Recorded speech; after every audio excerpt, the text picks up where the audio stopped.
You did doubt whether or not we're going to see Conte pitch up at Tottenham. I did. And you have a very neat reshuffle of the feet yesterday. You have to, don't you? You have to be a bit more. You have to be a bit flexible, and you can't just sit there not being prepared to change as things unfold in front of you. Yeah. Obviously, the landscape has shifted. When myself and Danny were talking about the notion that Conte would go into Tottenham under the auspice of a perceived Daniel Levy financial reign. Sure. And then you start to move all the different pieces into place and you start saying, what am I talking about? Paratici's been brought there to do things like this. There's a link between the two. Obviously, their time back in Juventus. This is a sporting director that probably thinks that the time has come to, well, not probably, did think the time has come to change Espirito Santo if he was ever really convinced in the first place. And you start to read into the background. You start to read some stuff which I've read over the last couple of days from publications like The Athletic, and you see the dynamic of how this move has manifested itself. Yeah. And clearly, Tottenham have got all of the facilities of an elite football club, and they just need this component. Now, the only thing that kind of throws me off the scent a little bit as to how this really works out for Tottenham is an 18-month contract,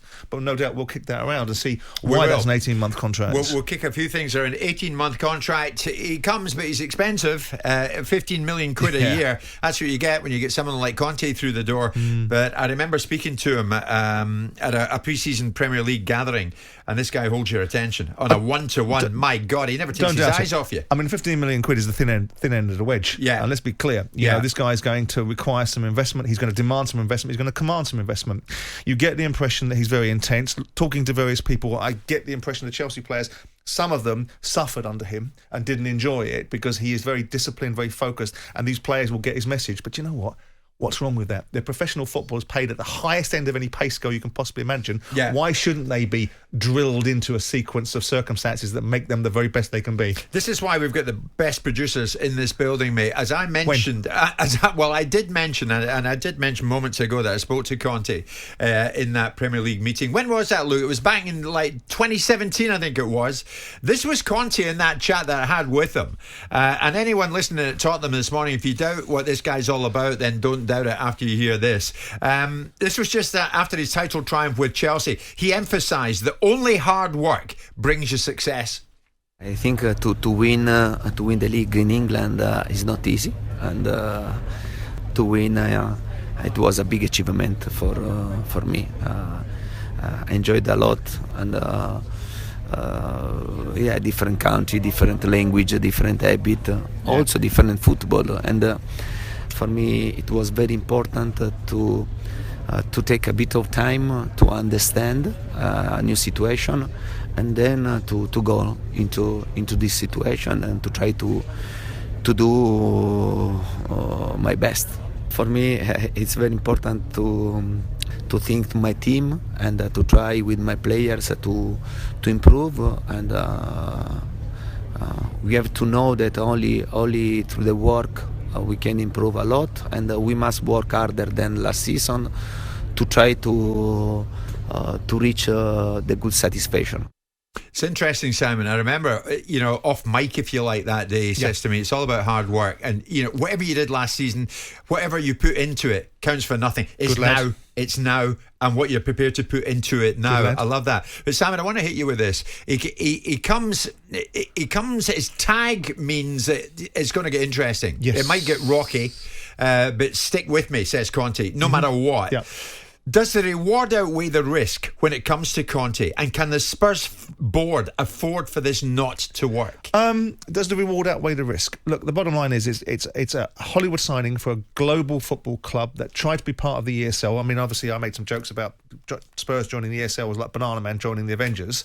But notwithstanding that, it still had some resonance about the fact that Tottenham have built this massive stadium, this wonderful training ground. It's a media-based business. So there is degrees of loss economically that they can afford.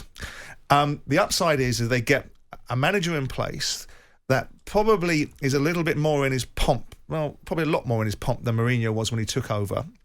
Clearly, they've tried to hold the line with someone like Nuno Espirito Santo. They've tried to make a transfer into Mourinho, rebuilding a team. They've got it wrong, and they've gone straight away for arguably now the biggest name in football that's, well, not arguably, probably the biggest name in football that's available. Yeah. So I think the risk absolutely is diminished by the reward, unless we're seeing somebody whose motivations aren't pure. If his motivations are simply, I can get 15 million quid for coming to manage these mugs, then I'll do it. But I don't think that's where he's at. I don't think he needs to do that. I don't think economically he needs to do it. Don't forget, he took Chelsea's pants down a couple of years ago in a tribunal for compensation. So A, he's being paid there, B, he's being paid the rest of his contract, and C, he's being paid quite handsomely by Milan. Yeah. So he's not in a position where economics will drive it. We all want more money.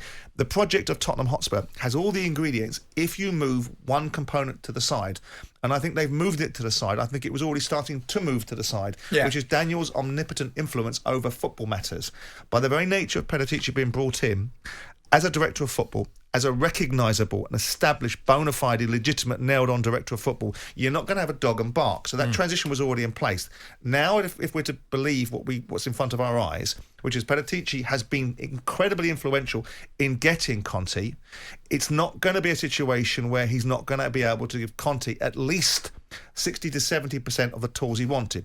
Conte talked about earlier on in the summer about joining a football club that at least has 1% chance of success. Yeah. Now, that tells you probably in the summer that he obviously didn't think Tottenham had 1% chance of success in anything in any period of time. He now clearly thinks differently. It may be because the finances have ratcheted up and he's going to get more money, but it also probably is because Daniel's is a sea change at Tottenham, recognising the landscape and saying, if we don't do something, the 30, 40, 50 million quid a year that the Champions League brings in is going to be lost to us, but also our position in the natural order of the Premier League. Conte being drawn to Tottenham has absolutely more reward attached to it than it does risk. So what? You pay him 15 million quid. Well, you're going to pay someone 5 or 6 million quid. So you've got an £8 million decision if he gets it wrong in wages. If Paratici's the real deal, he's not going to allow Conte to sign players that don't have any recognisable value for whoever manages Tottenham Hotspur. It's a great point. So I think it's an absolute no-brainer, and I think it could be a real culture change for Tottenham Hotspur. Jim White and Simon Jordan, Monday to Thursday morning, 10 till 1. On AM, on DAB, via the talkSPORT app and on your smart speaker. talkSPORT.